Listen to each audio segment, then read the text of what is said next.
Next சல்னான்னு Chalna என்னது நட. Okay. இப்போ நெக்ஸ்ட்டு வந்து பேஜ் நம்பர் உங்களுக்கு இப்போ இது வந்து உங்களுக்கு பேஜ் நம்பர் 2. இப்போ இந்த நெக்ஸ்ட் வந்து பேஜ் நம்பர் 3. ஓகே. இது வந்து ஒரு லெசன். இதில் வந்து டோட்டலாக வந்து உங்களுக்கு 21 சென்டென்ஸ் இருக்குது. ஓகே.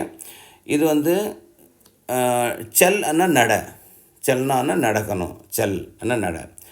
அப்போது வே அண்ணா அவர்கள். இங்கே ஹிந்தியில் வந்து இப்போ நான் இதுக்கு முதல்ல சொல்லியிருக்கேன் வஹான்னு சொல்லியிருக்கேன், ஹம்முன்னு சொல்லியிருக்கேன், மைன்னு சொல்லியிருக்கேன். ஸோ இது எல்லாமே வந்து ப்ரொனவுன்ஸ்ன்னு சொல்லுவாங்க. இது வந்து நீங்கள் நல்லா ஞாபகம் வச்சுக்கணும். அண்ணா அவர்கள். ஓகே. பார்க்குமே அண்ணா பூங்காவில், பார்க்குன்னா பூங்கா. ஓகே. பார்க்குமே சல் ரஹே நம்மளோட சென்டென்ஸ் வந்து சல் இருக்கு இல்லையா, சல் ரஹேன்னா நடந்து கொண்டு இருக்கிறார்கள். இங்கே இதில் வருங்க, பூங்காவில் நடக்கிறார்கள். ஓகே. நடக்கிறார்கள்னா நடந்து கொண்டு இருக்கிறார்கள், அது வரணும். ஓகே. இப்போ நடக்குது. பார்க்குமே சல் ரஹே அவர்கள் பூங்காவில் நடந்து கொண்டு இருக்கிறார்கள். ஓகே. கேல்னு சொன்னோம். கேல்னா விளையாடு. ஓகே. விளையாடுன்னா கேல். ஓகே. ஸோ பச்சேன்னா குழந்தைகள், குழந்தைகள். கிரிக்கெட் खेल रहे हैं, கிரிக்கெட் खेल रहे हैं, खेल रहे விளையாண்டு கொண்டு இருக்கிறார்கள். குழந்தைகள் கிரிக்கெட்டு விளையாடுகிறார்கள். அப்போது இப்போ விளையாடுறாங்க, குழந்தைங்க வந்து இப்போ ப்ரெசண்ட்டாக விளையாடுறாங்க. ஸோ பச்சே கிரிக்கெட் खेल रहे हैं. இங்கே ரஹாஹேன்னு வராது. எதுக்கு ரஹாஹேன்னு வராதுன்னா, இங்கே வந்து பச்சேன்னு வந்து ஒருத்தரோட ஜாஸ்தி, பச்சேன்னா நிறைய குழந்தைகள். ஸோ இங்கே ரஹேஹேன்னு வரணும், ரஹாஹேன்னு வரக்கூடாது, ரஹேஹேன்னு வரணும். ஓகே. ஒருத்தர் இருந்தால் ரஹாஹேன்னு சொல்லணும், பெண்பால் இருந்துச்சுன்னா ரஹீஹேன்னு வரணும், ஒருத்தரோட ஜாஸ்தி இருக்கும்போது ரஹேஹேன்னு வரணும். ஓகே. நெக்ஸ்ட்டு சோன்னு சொன்னோம். சோன்னா தூங்கு.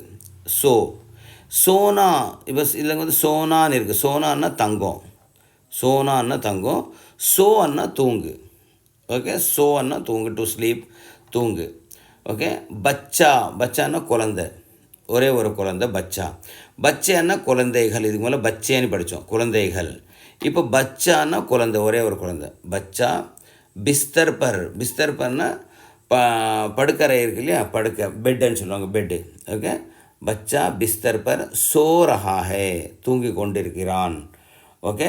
குழந்தை படுக்கையில் தூங்கி கொண்டு இருக்கிறான். பச்சா பிஸ்தர் பர் சோ ரஹா. பச்சான்னா பையன், அதனால தான் சோ ரஹாஹேன்னு வருதுங்க, சோ ரஹாஹே. ஓகே. எதுக்குன்னா பையனால் சோ ரஹாஹேன்னு. பொண்ணு இருந்தன்னா சோ ரஹீஹேன்னு வரணும். ஓகே. பச்சா பிஸ்தர்னா பெட்டு. ஓகே. பிஸ்தர் பர் சோ ரஹாஹே. சோனா தூங்குறது, சோனான்னா தங்கம். ஊட்டன்னு சொல்லுவோம். ஊட்டன்னா என்னது, எந்திரி. ஊட்டன்னா எந்திரின்னு சொல்லுவாங்க, ஊட்டு. ஓகே. மேன்னா நான். சுபஹான்னா காலையை வந்து சுபான்னு சொல்லுவாங்க. சுபா 6 பஜேன்னா 6 மணிக்கு. உடுத்தாहुன்னா எந்திரிப்பேன். நான் சுபா காலையில் 6 பஜேன்னா 6 மணிக்கு. உட்டுத்தாहूँ எந்திரிப்பேன். சுபா 6 பஜே உட்தாहूँ, நான் காலை 6 மணிக்கு எழுகிறேன், எந்திரிப்பேன்னு சொல்கிற மாதிரி. நான் காலையில் 6 மணிக்கு எந்திரிப்பேன். தேன்னா கொடு, என்ன கொடு. சிக்ஷக்ன்ற வந்து டீச்சர், ஆசிரியர்னு சொல்லுவாங்களே, டீச்சர், அது சிக்ஷக்னு சொல்லுவாங்க. ஓகே. சிக்ஷக் கிதாப் தே ரஹேன்னா கொடுக்கிறார்கள். என்னென்னா சிக்ஷகன்னா ஆசிரியர், புத்தகம் கொடுக்கிறாருன்னா டீச்சர் வந்து புக்கை வந்து கொடுக்குறார். கிதாப்ன்றது புக்கு கொடுக்குறார். சிக்ஷக் கிதாப் தேன்னா வந்து கொடுக்கணும். தே ரஹே கொடுக்கிறார். ஓகே. சிக்ஷக் கிதாப் தே ரஹே லேன்னு சொன்னோம். தேன்னா கொடு, லேன்னா வாங்கு, எடுன்னு சொல்லுவாங்களே, வாங்கு எடுன்னு சொல்லுவாங்களே, அது லே. ஓகே. To take. உஸ்னேன்னா அவனுன்னு சொல்லலாம், அவளுன்னு சொல்லலாம், ரெண்டு சொல்லலாம். உஸ்னே பென் லியா. उसने पेन लिया, लियाன்னு இருக்கு இல்லையா, லியான்னா ஆண்பால். ஓகே, அவன் பேனா எடுத்தான், எடுக்கணும், எடுன்னா வந்து லே. ஓகே, உஸ்னே பென் லியா, லியான்னா எடுத்தான். இது வந்து பாஸ்ட் டென்ஸ் வரும். ஓகே, கடந்த காலம். ஓகே, உஸ்னே பென் லியா. இந்த பென்னு வந்து ஹிந்தியில் வந்து கலம்னு சொல்லுவாங்க. இங்கே பென்னு போட்டிருக்கு, ஆனால் ஆக்சுவலி இது வந்து கலம்னு சொல்லுவாங்க. உஸ்னே பென் லியா, லியான்னா எடுத்தான். ஓகே, பனானா, பனான்னா அது செய்யன்னு சொல்லுவோம். செய், ஏதாவது ஒன்று நம்ம தயார் பண்ணுறதில்ல, தயார் பண்ணுறது வந்து பனானான்னு சொல்லுவாங்க. ஓகே, டு மேக், செய்யன்னு சொல்லணும்.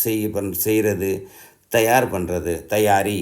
ஓகே, இது வந்து வஹ சாய் பனா ரஹி ஹே, ரஹி ஹேன்னா பெண்பால்.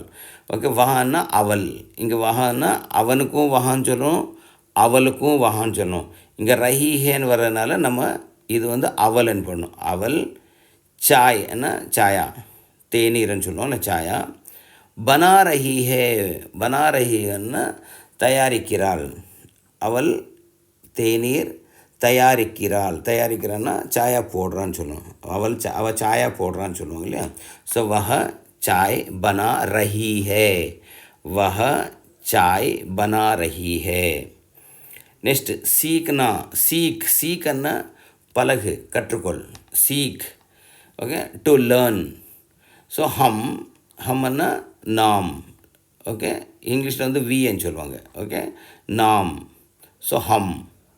அங்கிரேஜி என்ன, இங்கிலீஷ்க்கு வந்து அங்கிரேஜின்னு சொல்லுவாங்க, ஆங்கிலம்.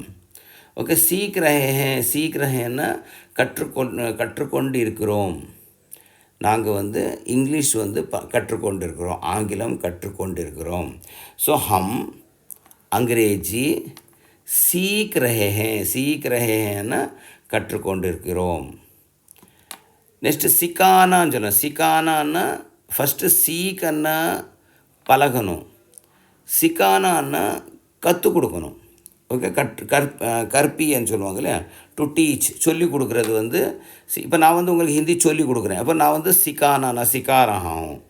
நான் வந்து மை ஆப்கோ ஹிந்தி சிக்கா ரஹா ஹூம், சிக்கா ரஹான்னு சொல்லி கொடுத்துட்ருக்கேன். ஓகே, ஆப் ஆனால் நீங்கள், ஆப் ஹிந்தி சீக் ரஹேன்னா நீங்கள் பழகிட்டு இருக்கீங்க. ஸோ சீக்கன்னு சொல்லுங்கள். இது சிக்கான்னா கற்பி. ஓகே, ஸோ யார் சொல்லிக் கொடுப்பா, டீச்சர் சொல்லிக் கொடுப்பாங்க. ஓகே, அத்தியாபகன்னா டீச்சர், அத்தியாபகன்னு சொல்லணும் டீச்சரை, சிக்ஷகன்னு சொல்லணும் டீச்சரை. அத்தியாபக் பச்சோக்கோன்னா குழந்தைகளை, பச்சோக்கோ படா ரஹேன்னா அவங்களுக்கு படித்து கொடுத்துட்டு இருக்காரு. ஓகே, ஆசிரியர் குழந்தைகளுக்கு கற்பிக்கிறார், ஆசிரியர் குழந்தைகளுக்கு கற்பிக்கிறார். ஆனால் சிக்கா ரஹா அத்தியாபக் பச்சோக்கோன்னா குழந்தைகளுக்கு, பச்சோக்கோன்னு இருக்கு இல்லையா. ஸோ குழந்தைகளுக்கு படா ரஹேன்னா அவங்களுக்கு வந்து சொல்லி கொடுத்துட்டு இருக்காரு. ஓகே, நெக்ஸ்ட்டு ரஹன்னா என்ன சொல்லுவாங்கன்னா வாழ்கிறதும் ரஹன்னு சொல்லுவாங்க, தங்குறதும் ரஹன்னு சொல்லுவாங்க. ரஹ. ஓகே, இதை சென்டென்ஸாக சொல்லணும்னா ஐ லீவ் இன் சென்னை, நான் வந்து சென்னையில் இருக்கிறேன், நான் சென்னையில் வசிக்கிறேன்னு சொல்லணும். நான் சென்னையில் வசிக்கிறேன். ஓகே, ஸோ அதை என்ன சொல்லணும்னா மை சென்னை மேன்னு சென்னையில், ரஹ்தா ஹூம் நான் சென்னையில் இருக்கிறேன், வசிக்கிறேன் எதுவும் சொல்லணும். நான் சென்னையில் வசிக்கிறேன். ஓகே, மை சென்னை மே ரஹ்தா ஹூம், ரஹனான்னா இருக்கிறது, மை சென்னை மே. இப்போ நீங்கள் வந்து பாம்பேயில் இருக்கீங்கன்னா மை பாம்பே மே ரஹ்தா ஹூம், நான் வந்து பாம்பேயில் இருக்கேன் இப்போ. ஸோ மை பாம்பே மே ரஹ்தா ஹூம். ஓகே, சமஜ்னா புரிஞ்சிக்கே, புரிஞ்சிக்கே, டு அண்டர்ஸ்டாண்ட், புரிந்துகொள். ஓகே, ஸோ அதை என்ன சொன்னால் மை கியா ஆப் சமஸ்தே ஹே. இப்போ இந்த கியான்னு வரும்போது கேள்வி வரும். கியான்னா கேள்வி, கியான்னா என்ன. ஓகே, ஸோ எல்லா கேள்விக்கும் மேக்ஸிமம் கியான்னு வரும். ஓகே, கியா ஆப் சமஸ்தே ஹே, உங்களுக்கு புரியுதா, உங்களுக்கு புரிகிறதா. உங்களுக்கு புரிகிறதான்னா டூ யூ அண்டர்ஸ்டாண்ட் உங்களுக்கு புரியுதான்னா क्या आप समझते हैं क्या आप समझतेன்னா உங்களுக்கு புரியுதா. ஸோ இப்போ வந்து நம்ம பேஜ் நம்பர் 2 பேஜ் நம்பர் 3 படிச்சிருக்கோம். இப்போ இந்த புக்கு இந்த சாஃப்ட்வேரு இதில் வந்து இன்னும் எக்ஸாம்ஸ் இருக்கும். இதுக்கு வந்து இப்போது இதில் வந்து இப்போ இந்த சாஃப்ட்வேர் மூலமா எக்ஸாம்ஸ் எல்லாம் இருக்கும், சர்டிஃபிகேட் எல்லாம் வரும் உங்களுக்கு. ஸோ இது வேணும்னா நீங்கள் வந்து உங்களோட பேர், உங்கள் ஊர், உங்கள் மொபைல் நம்பர் எனக்கு கமெண்ட்டில் போடுங்க. இன்னும் வந்து எழுதுறதுக்கு வந்து நேற்று 2 லெட்டர் சொல்லி கொடுத்துருந்தேன், இன்றைக்கி 2 லெட்டர் சொல்லி கொடுக்குறேன். இப்போ 4ன்னு எழுதுறோம். நம்ம 4 எப்படி எழுதுவோம்? நம்ம இப்படி 4 எழுதுவோம், இப்படி எழுதுவோம் 4. ஸோ இதே வந்து 4 வந்து நம்ம கொஞ்சம் இப்படி மாற்றி லைட்டாக இந்த இப்படி இப்படி போட்டுட்டு இப்படி போட்டோன்னா 4 இப்படி மேலே போட்டோன்னா இது வந்து மா, எம்ஏ மா. ஓகே, ஒன்றும் பண்ணக்கூடாது. இப்போ நம்ம 4 போடுறதுக்கு ஜஸ்ட்டு இது கொஞ்சம் மாற்றி இப்படி போட்டு இப்போ மேலே கோடு போட்டோன்னா மா மா. இப்போ நம்ம மாமான்னு எழுதணும், மாமான்னு எழுதணும். அப்போ மாமான்னு எழுதணுன்னா இப்போது இது வந்து மா, இதை ஜஸ்ட் ஒரு கோடு போட்டால் மா ஆயிரும். ஓகே, ஸோ நான் மாமான்னு எழுதுறேன் பாருங்கள். இது வந்து மா, இது ஆ, ஆனால் மா ஆயிரும். அதே வந்து மாமானா 2 வாட்டி எழுதணும், மா இன்னொரு வாட்டி மா, மேலே கோடு போட்டாச்சுன்னா இது வந்து மாமா. ஓகே, நல்லா பார்த்துக்கோங்க. 4 எழுதியாச்சுன்னா 4ன்னு எழுதியாச்சுன்னா உங்களுக்கு வந்து மா. ஓகே, அதே வந்து 5 எழுதுறீங்கன்னு வச்சுக்கிங்க, 5 இப்போது 5 எழுதணும். 5 எப்படி எழுதணும்? நம்ம இப்படி போடுவோம் 5, இதுதான் 5. அப்போது இந்த 5க்கு நம்ம வந்து இப்படி கோடு போடுவோம், ஹிந்திக்கு வந்து ஃபுல்லாக கோடு போடணும். போட்டால் இது வந்து டா, இது வந்து டா. இப்போ நல்லா பார்த்துக்கோங்க. இப்போ நம்ம வந்து 5 எழுதுகிறோம், 5 எழுதிட்டு ஃபுல்லாக அப்படி கோடு போடுறோம். ஸோ இது வந்து டா, டிஏ டா. ஓகே, இப்போ டாட்டான்னு எழுதணும், டாட்டான்னு எழுதணும். இது டா, இதுக்கு ஒரு இது போடுங்க, இது டா ஆகிட்டு. இந்த டாக்கும் ஒரு கோடு போடுங்க, இது ஆகிட்டு. இது டாட்டா, டாட்டான்னா இப்படி தான் எழுதணும். ஓகே, ஸோ 4 போட்டால் மா, எம்ஏ மா. 5 போட்டால் டா. ஓகே, நல்லா ஞாபகம் வச்சுக்கோங்க. உங்களுக்கு ஹிந்தி எழுதுறது படிக்கிற இப்போ நார்மலாக பாருங்கள், இதில் போகிற ஹிந்தி எல்லா இதுலேயும் வந்து மேலே கோடு வரும். ஓகே, இப்போ இதில் வந்து இங்கே இருக்குது பாருங்கள், நீங்கள் இது தெரியுதா, 4ன்னு போட்டிருக்கா, இது மா. ஓகே, அப்படி உங்களுக்கு எதில் இங்கே பாருங்கள் மா, இது இருக்கா, இது மாக்கு மேலே ஒரு சின்ன மேலே கோடு போட்டால் மே ஆகிட்டு. ஓகே, ஸோ இது மா. ஸோ நல்லா பார்த்துக்கோங்க. இது எழுதுறதுக்கு உங்களுக்கு ப்ராக்டிஸ் ஆகும். எங்கேயாவது இந்த எழுத்து வந்து பார்த்திங்கன்னா உங்களுக்கு வந்து மானே கண்டுபிடிச்சிக்கலாம். ஓகே, ஸோ நாளைக்கு இது வந்து இந்த வீடியோ வரும். ஸோ டெய்லி ஒவ்வொரு வீடியோ வரும் உங்களுக்கு. ஓகே.